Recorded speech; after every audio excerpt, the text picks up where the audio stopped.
Hey guys, it's Chris. From pilots going too big in their maneuvers to losing control of aircraft, here are 10 times when air shows went wrong.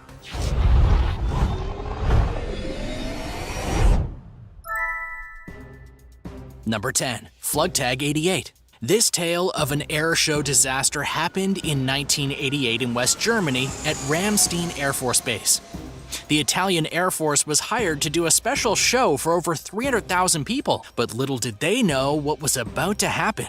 One of the maneuvers that the pilots of the Air Force was going to do was a highly coordinated bit where a majority of the pilots were going to go and make a heart shape with their aircraft. Then the last remaining one was going to go and pierce the heart through the gap to create quite the visual. The problem, though, was that despite having practiced this move before, the piercing craft went and collided with two craft who formed the bottom of the heart. Sadly, this caused a massive accident that disintegrated one plane and severely damaged the others. The plane that pierced the heart then actually went and crashed into the nearby runway, which just so happened to be filled with people due to the nature of the show, and then it was turned into a fireball. Another jet went and hit a nearby emergency fireball that caused its pilot to perish. The problems didn't end there, though, as emergency help was hindered due to a lack of coordination and determination to get everyone out as quickly as possible. There were multiple countries involved, but the US, who owned the base, refused to let other medical teams who were closer go and tend to the wounded.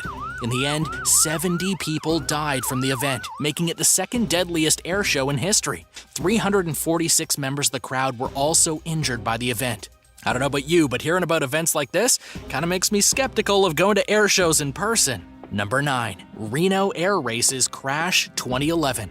Of course, the tragedies don't stop there. In Nevada, there was the Reno Air Races crash that happened less than a decade ago in 2011. The main cause of this accident was pilot James Leeward, who went and flew a highly customized P-51 Mustang, a very classic aviation machine for those who know their aircrafts. Leeward was 74 at the time, but despite his age, his skill led him to being in third place during the races. However, after clearing a certain pylon, something went horribly wrong. His craft pitched up and then just as suddenly went into a nosedive that would lead to him crashing into the parking ramp nearby at about 400 miles per hour. The crash killed Leeward, but the parking ramp he crashed into was one with box seating, and as such, 7 people watching were killed as well. 4 people also died after succumbing to their injuries. About 70 other people were injured as well. But why was the crash a thing at all when clearly Leeward was an experienced pilot? The answer to that is that his customized P-51 had some internal issues. One that made it so Leeward experienced 17 Gs, that's gravitational forces, and it knocked him out as he cleared that pylon, which is why he nosedived to his doom. Number 8. Paris Air Show Tu-144 crash. What makes this particular airshow crash so odd is that the plane in question, the Tu-144, wasn't a special aircraft meant for airshows. Rather, it was a Russian passenger liner. It was Soviet-made, and it was a model that was in their airways until 1999, which clearly meant it could do its job. So how could this passenger liner get into an air show and then crash? That would be because of competition. Recall that 1973 was smack dab in the middle of the Cold War, and the Russians wanted to prove that their aircraft was better than the Concorde that was made by the British and the French. The Russian pilot in control of the Tu-144 was determined to beat the Concorde at all cost and prove their craft's superiority, which led to their undoing. Their hubris led to them having an incident while coming in for a landing, as the craft was coming in too hot, and despite trying to pull up, the craft started to break up, crashed, wrecked multiple houses, and it killed its entire crew, as well as certain other people who were caught in the accident. Multiple theories have been put out as to why the craft went down like it did, including theories about pushing the craft too hard, as well as a spy plane forcing the aircraft to do evasive tactics which led to its crashing. What about you? Have you ever been to an air show? Did you think of it as a risky venture? Would you still want to go to one learning about these incidents? Let me know your opinions in the comments below. Also, be sure to subscribe if you haven't already. There are lots more awesome videos coming out all the time. Number 7. 2007 Blue Angels crash.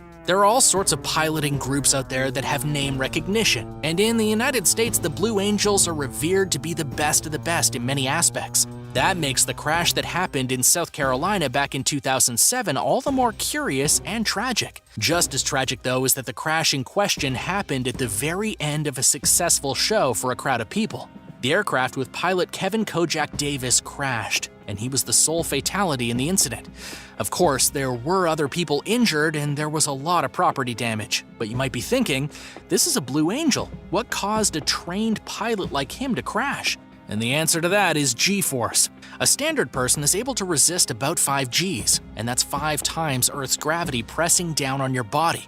It's a lot of weight. After coming out of a steep turn, Davis was pulling around 7 Gs, which was enough to make him pass out. It's true that with enough training and quick reaction time, you can withstand that much, but Kevin Davis was not able to, and thus he fell unconscious and then he crashed. Number 6. Transpo 72 crash. Joe Howard was the pilot who was involved in this crash. He was part of the U.S. Air Force Thunderbirds, another very well-known and very well-respected group of pilots. However, at an air show in Washington, things went wrong. While doing a maneuver, the plane suddenly lost power. This happened while Joe Howard was 2,500 feet above the ground, and thus he plummeted and crashed without being to pull up to try and save the plane. However, he was able to eject from the craft. Sadly, that's where his luck ended. Even after ejecting from the craft, the winds that day made it to where his parachute was pushed towards the fireball of the crash. As he got closer, the parachute melted from the intense heat, and as a result, he fell from the sky 200 feet above the ground, ending his life. What makes this particular death even more tragic is that Joe Howard was a veteran pilot of wars, including Vietnam, and yet he died in a freak accident at an air show. Number 5. 2015 Shoreham Air Show crash. In August 2015, a pilot was attempting to do a special aerial maneuver at an air show in Shoreham, but things went wrong and he crashed instead. One of the problems of the maneuver was the height at which the pilot started the attempt. Of course, it was hugely risky in that he was 200 feet above the ground when he attempted it, but that meant there was literally no room for error. Because if one small error did occur, the plane would definitely crash. In a more typical use of this maneuver, it would have been done so that at the peak of the loop, the plane would have been around 4,000 feet above the ground. But when the pilot did it, he was only 2,700 feet at its peak, which many agreed wasn't enough to realistically pull off the move safely. When the plane crashed down, it exploded into multiple pieces and wrecked many nearby cars. 11 lives were claimed by this accident, though the pilot was able to eject and go to safety. Though it should be noted he sustained heavy injuries. His woes didn't end there though, as he was charged with 11 counts of manslaughter due to the crash being attributed to pilot error. However, he was acquitted in 2019. Number 4. Golden West Sport Aviation Air Show crash. Arguably one of the deadliest air show crashes happened in 1972 in Sacramento, California, at the Golden West Sport Aviation Air Show. This crash involved an F-86 Sabre, which is a single-engine jet fighter and was constructed to be used in the Royal Canadian Air Force. While reliable in certain ways, there was one key flaw that would be catastrophic on this day, as the craft was known to not always get enough altitude upon liftoff. This is what happened in Sacramento that day at the air show. Because the plane couldn't even take off before it crashed into a chain-link fence. It caused the fuel tanks on the jet to explode. And as a result of that, the plane hurled forward as a massive fireball. This led to the plane hitting a car with 2 people and killing them. But it didn't stop there, it kept going and hit a nearby ice cream parlor. 22 people died and another 28 were injured. But the story doesn't even end there though. The pilot who did get out of the plane before things went fully wrong was found to have been the cause of the accident due to inexperience. He had only logged 4 hours in the Sabre before doing the air show, thus meaning he didn't fully understand the issues with the craft. Inexperienced pilots are always a danger, especially when in overpowered aircraft like fighter jets. Number 3. Biggin Hill, 1977. At the annual air show at Biggin Hill back in 1977, things were going as smoothly as one could hope. Folks were so confident in their safety that a helicopter was flying people around the airfield to give them a better look at the place. But in the course of doing that, the helicopter went and hit a biplane that was flying around and sheared off the landing gear of the plane while sending the helicopter into a spiral. The helicopter would crash and sadly kill 5 people.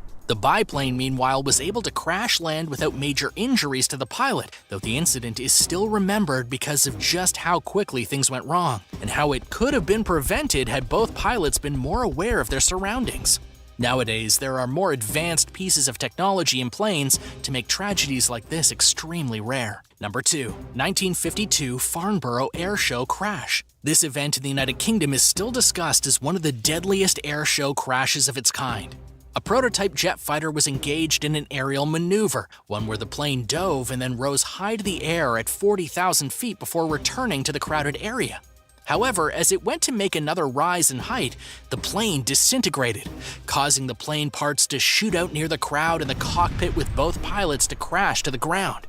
The engines of the jet were ripped off and were flung towards the crowd. One hit the crowd and caused nearly 30 deaths on its own. The crew of the plane didn't survive.